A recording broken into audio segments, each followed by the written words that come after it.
Hello guys! Welcome to my vlog!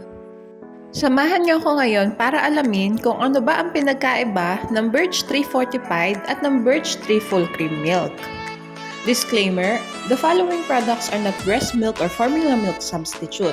I highly recommend consulting a health professional before giving any of this milk to your kids. Also, this vlog is not a medical advice, and I am not endorsing any of these products. This is only a review of certain products based on their nutrition facts, price, and label.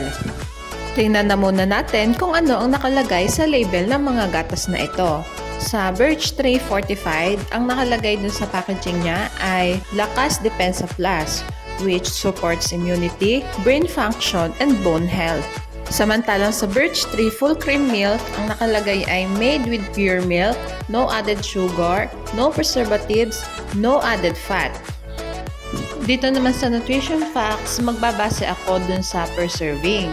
Ang per serving ng Birch 3 Fortified ay 33 grams of powder na kailangan i-dilute sa 200 ml of water. Samantala, ang Birch 3 Full Cream Milk naman ay ang per serving ay 26 gram of powder na kailangan i-dilute sa 180 ml of water. Mag-proceed naman tayo sa nutrition facts. Sa calories at carbohydrates, lamang ang Birch 3 Fortified. Ngunit wala naka-indicate dito na lactose. Samantalang lamang naman ang Birch 3 Full Cream Milk sa calories from fat, total fat, saturated fat, cholesterol, protein, and lactose. Ngunit pantay naman ang dalawang gata sa sugar. Lamang ang Birch 3 Full Cream Milk sa first category. Mag-proceed naman tayo sa vitamins. Lamang ang Birch 3 Fortified sa biotin, vitamin C, vitamin B1, and vitamin B6. Samantalang lamang naman ang Full Cream Milk sa vitamin A, vitamin E, pantothenic acid, and vitamin B2. Ngunit wala itong biotin, vitamin C, and vitamin B6. Sa vitamin B12, lamang ang Birch 3 Fortified. Ngunit wala itong vitamin D3 and niacin. Samantalang ang Full Cream Milk ay lamang sa vitamin D3 and niacin. Ngunit wala itong vitamin B12. Lamang ang Birch 3 Fortified Milk sa vitamins. Mag-proceed naman tayo dito sa minerals. Sa calcium, iron, zinc, phosphorus, sodium, at potassium, lamang ang Birch 3 Fortified. Ngunit wala itong iodine. Samantalang lamang naman ang Birch 3 Full Cream Milk sa iodine. Ngunit wala naman itong iron.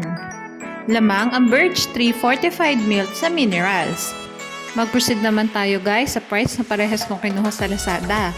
Paalala guys, pwede mag-iba ang presyo ng dalawang gatas na ito depende kung saan store nyo sila titingnan. Sa parehas nga nilang bigat na 300 grams ay mas mahal ng 52 pesos ang Birch 3 Full Cream Milk kumpara sa Birch 3 Fortified. At ito na nga ang summary ng vlog ko today. Sa first category, lamang ang Full Cream Milk.